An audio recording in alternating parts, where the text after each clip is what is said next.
Le syndicat mixte du lac d'Annecy est animateur de contrat de bassin Fier et Lac d'Annecy. Le contrat de bassin est un programme d'action pluriannuel qui regroupe plus de 20 mètres d'ouvrages différents pour un territoire de 950 km², 700 km de cours d'eau, 63 communes et environ 240 000 habitants. Un des 5 objectifs de ce contrat est la restauration des milieux aquatiques et la gestion des risques naturels.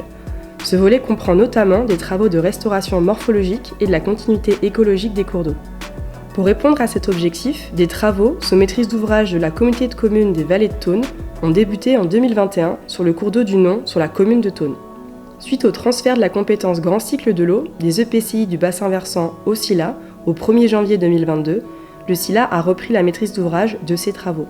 Les travaux sur le Non consistent à protéger le centre-ville de la commune de Thônes contre les inondations du cours d'eau du Non, qui est un torrent, et à restaurer la continuité écologique du Non afin de permettre le transit de la faune piscicole et des sédiments.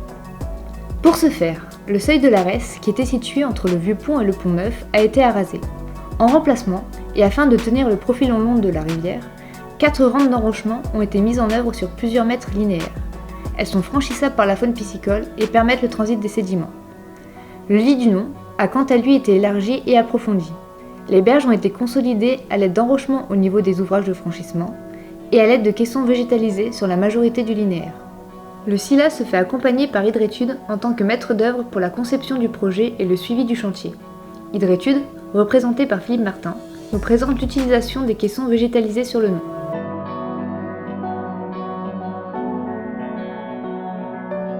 Ça fonctionne comme une protection classique. L'objectif c'est d'assurer une... Alors dans le cas de Thônes, on a augmenté le gabarit pour faire passer une pluie 100 tonnes, donc il y a une chance sur 100 de se produire chaque année.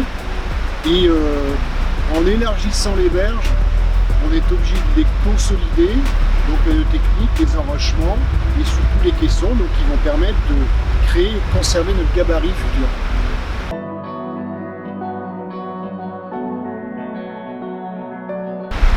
Alors, le caisson, c'est un ensemble type Lego qui regroupe un enchevêtrement donc, de bois de mélèze disposé en quinconces, à l'intérieur desquels on va mettre un remblai plus ou moins technique dont l'objectif est d'assurer la consolidation de l'ensemble et de servir de support pour les boutures, donc les rejets de sol qui vont se mettre en place dans le futur et qui vont permettre de reconstituer la forêt.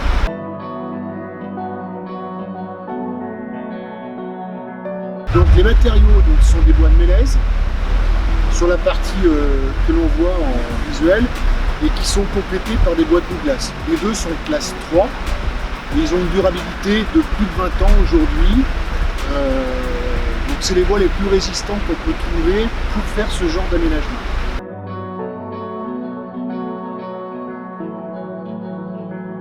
L'intérêt est d'abord esthétique, visuel, environnemental, puisque comme je le disais juste avant, on a retiré sur le cas de Thônes l'ensemble de la végétation et l'objectif c'est de reconstituer à terme cette végétation qui servira de refuge à la faune mais également à la flore. C'est un avantage certain pour proposer des projets qui vont dans le sens du temps, qui intègrent la technique et l'environnement.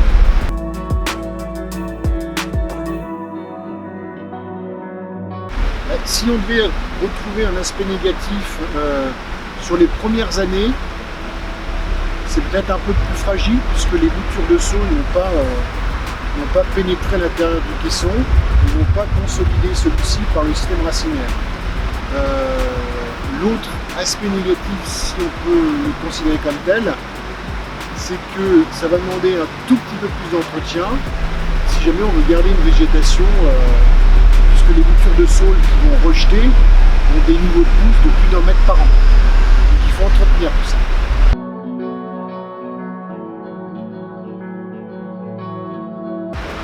Le retour, puisqu'on travaille sur ce qu'on appelle des retours d'expérience, les premiers gros aménagements entre 15 et 20 ans, les structures sont toujours en place, 15 ou 20 ans après, et c'est des bois qui sont peu putrécides, c'est-à-dire qu'ils ont une résistance dans le temps qui est quand même importante. Pour autant, on rajoute à l'intérieur des caissons des boutures qui elles vont créer en fait une végétation à base de saule et qui vont renforcer la structure du caisson dans le temps, amenant effectivement une solidité équivalente à un enrochement classique.